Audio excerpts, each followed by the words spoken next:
You destroyed your brother's life, Julian. Don't forget that. My name is Julian. I'm 25 years old and I've been hearing those words from my mother, Evelyn, for 11 years. Every time I ask about my savings account. Every time I want to move out of their house in Spokane, Washington. Every time I question why I'm still paying for Nathan's medical bills when I work 2 jobs and barely keep $20 in my wallet. I was 14 when Nathan got hurt. Car accident during a family camping trip. He was 17, had just gotten his license that summer. Our father, Douglas, was driving. Nathan was in the passenger seat and I was in the back. One moment we were laughing about something stupid. The next moment we were spinning off the road. Nathan broke his back. 3 surgeries, wheelchair for 6 months. He recovered mostly, but he walks with a limp now. From the first night in the hospital, they told me it was my fault. I was being loud, distracting Douglas while he drove. Nathan's future in football was over. His scholarship prospects were gone. The family was financially ruined because of my carelessness. I believed them. I was a kid. When your parents tell you something like that, you don't question it. For 11 years I've worked to make it right. Started with lawn mowing at 15, then dishwashing, then construction work. Now I'm doing freight loading at Quenro Data during the day and stocking shelves at night. Every paycheck goes to Nathan's physical therapy, medical equipment, and what my parents call restitution for the life you took from him. My savings account has been empty for 3 years running. I haven't bought new clothes since high school. I drive a truck with 200,000 miles that breaks down twice a month. My mother handles all the bills because, as she puts it, you've proven you can't be trusted with money or decisions. But lately, something's been bothering me. Last month, I overheard Nathan talking to his girlfriend about applying for a job at the airport. He mentioned that his back feels fine now that the doctors cleared him for regular activity 2 years ago. When I asked my parents about it, they got quiet. Evelyn changed the subject. Douglas went outside to work in the garage. Then there was the conversation I wasn't supposed to hear last week. Nathan was arguing with them about something, saying he felt guilty watching me work myself to death over something that wasn't really my fault. The way he said it made me stop in the hallway. Not my fault. That was the first time anyone had said those words in 11 years. When I walked into the kitchen, they all went silent. Nathan looked uncomfortable. My parents looked angry. Nobody said anything for the rest of the night, but I could feel the tension. Something was wrong. Something bigger than I'd realized. The accident happened in October when I was a freshman in high school. We were driving to Lake Cordian for a weekend camping trip, something we did every fall since I was little. Douglas was always a careful driver, never sped, always wore his seat belt. He taught both Nathan and me to respect the road. I remember that day clearly because it had been raining hard. The forecast called for storms, but we decided to go anyway. Nathan was excited because he just made varsity football as a junior. I was annoying, probably the way 14-year-olds are, asking too many questions about camping, talking about some movie I'd seen. The crash happened on Highway 95 about 20 m outside Curleen. I remember Douglas gripping the steering wheel tighter as the rain got heavier. I remember Nathan turning up the radio. I remember the truck in front of us hitting its brakes suddenly. Then we were sliding sideways, hitting the guardrail, and everything went dark. When I woke up in the hospital, Nathan was in surgery. Douglas had a concussion and some bruised ribs. Evelyn had driven up from Spokane in a panic. The first thing she said to me was, "Look what you've done." The first thing Douglas said was, "Your brother might never walk again because you couldn't sit still." I accepted their version of events because I was scared and guilty at 14. If they said I caused it, then I must have caused it. If they said I owed Nathan my life, then I owed him my life. Nathan never blamed me directly. He was always gentler about it, talking about accidents happen, and we all have to live with consequences. But he never defended me either. When my parents took my part-time job money to pay for his therapy, he didn't object. When they used my college fund for his medical bills, he said it made sense. When they told people in town that I was working to take care of my brother after the accident I caused, he stayed quiet. The whole family dynamic shifted around Nathan's injury and my guilt. Every decision got filtered through what I owed him. Every opportunity won had got redirected toward making amends. When I graduated high school instead of going to college, I went straight to full-time work. When I got a promotion at the freight company, my parents negotiated with my supervisor to send part of my paycheck directly to them. I lived in the basement bedroom of their house, paying rent to my own parents, eating dinner alone while they discussed Nathan's future upstairs. I was part of the family but separate from it. Present but not equal. Contributor but not a member. The cracks started showing about 6 months ago. Nathan began asking questions about why I was still paying for things his insurance covered. He started inviting me to hang out with his friends, something that hadn't happened since the accident. Last month, he told me he'd gotten a job offer in Seattle and was thinking about moving. When I mentioned it to my parents, they acted like Nathan had betrayed the family. The conversation that changed everything happened on a Thursday night in November. I came home from my second job around 11 p.m. and heard voices in the kitchen. Nathan was there with my parents and they were having what sounded like an argument. "You can't keep doing this to him," Nathan was saying. "It's been 11 years. Julian's given up his entire life." "He owes us," Evelyn replied. "He owes you. That accident destroyed our family's future." "But the police report said." "Don't bring up that report," Douglas interrupted. "We've been over this." "Police report." I froze in the hallway. In 11 years, nobody had ever mentioned a police report. "Julian doesn't even know, does he?" Nathan asked about what really happened that night. "What Julian knows is what he needs to know," Evelyn said. "He was responsible for distracting the driver. He's paying the consequences. That's justice." "That's not justice, Mom. That's lying." I heard a chair scrape against the floor. A step. I slipped into the bathroom and waited until Nathan left and my parents went upstairs. Then I sat in the dark kitchen for 2 hours, replaying the conversation.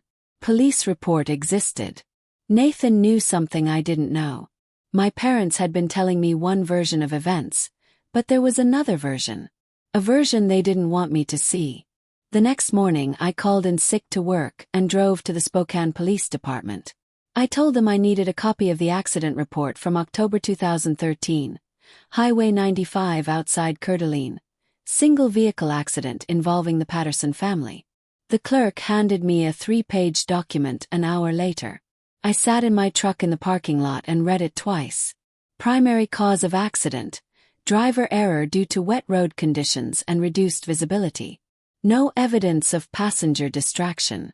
Weather conditions were severe with standing water reported on Highway 95 between miles 20 to 25. Vehicle hydroplaned during routine braking maneuver. No citations issued. No evidence of passenger distraction. Weather conditions were severe.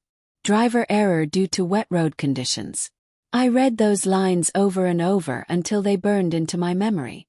For 11 years, my parents had told me I caused Nathan's accident by being a distraction. The police report said there was no evidence of passenger distraction. The accident was caused by weather and road conditions. I drove home slowly, thinking about every conversation, every guilt trip, every dollar I'd handed over to make amends for something I apparently didn't do.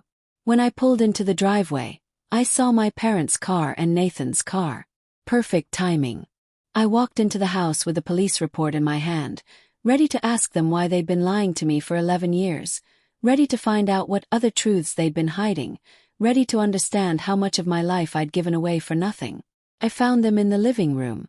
My parents were on the couch. Nathan was in the recliner. They looked up when I walked in and I could see they weren't expecting me home from work. "I went to the police station today," I said, holding up the report. "Funny thing about this accident report. Says something different than what you've been telling me for 11 years. Douglas's face went pale. Evelyn immediately started talking. "Julian, you don't understand what you're reading. Those reports don't tell the whole story. It says there was no evidence of passenger distraction," I interrupted. "It says the accident was caused by weather conditions and driver error. Not by me being loud in the back seat. Nathan looked confused. You got the actual police report? Yeah. Want to hear what it really says? I started reading directly from the document. Primary cause of accident. Driver error due to wet road conditions and reduced visibility. Weather conditions were severe with standing water reported on Highway 95. Vehicle hydroplaned during routine braking maneuver. No citations issued. I looked up at my parents. No mentions of distracting passengers anywhere in this report. Douglas stood up slowly. You need to understand that police reports don't capture everything that happens in a vehicle.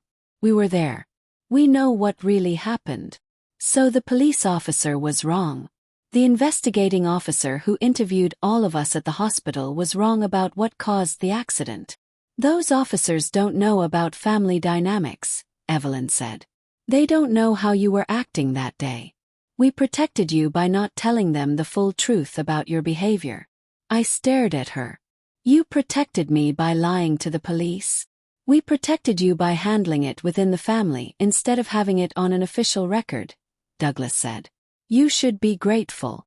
Nathan was reading over my shoulder. Now this says Dad hydroplaned on standing water. It doesn't mention Julian at all. Nathan, you were unconscious for most of the investigation, Evelyn said quickly. You don't remember the details. But I remember the drive, Nathan said slowly. I remember it was raining hard. I remember Dad saying the roads were getting dangerous.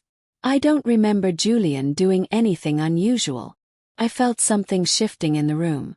For the first time in 11 years, someone besides me was questioning my parents' version of events. This doesn't matter, Douglas said, his voice getting louder. Julian has been making things right. He's been taking responsibility. That's what matters. Making things right for something I didn't do. You don't know what you did or didn't do, Evelyn snapped. You were 14 and in shock. We're the adults. We know what happened. The police officer was an adult too. And he wrote down what actually happened. Get out, Douglas said suddenly. Get out of this house. You're being disrespectful and ungrateful after everything we've sacrificed for this family. I looked at Nathan, hoping he'd say something, but he was staring at the floor, the same pattern as always. When things got heated, Nathan retreated. When my parents made demands, Nathan stayed quiet. If I leave, I'm not coming back, I said. Good, Evelyn said. Maybe living on your own will teach you some appreciation for what your family has done for you. I walked upstairs, packed my clothes into 2 garbage bags, and loaded them into my truck.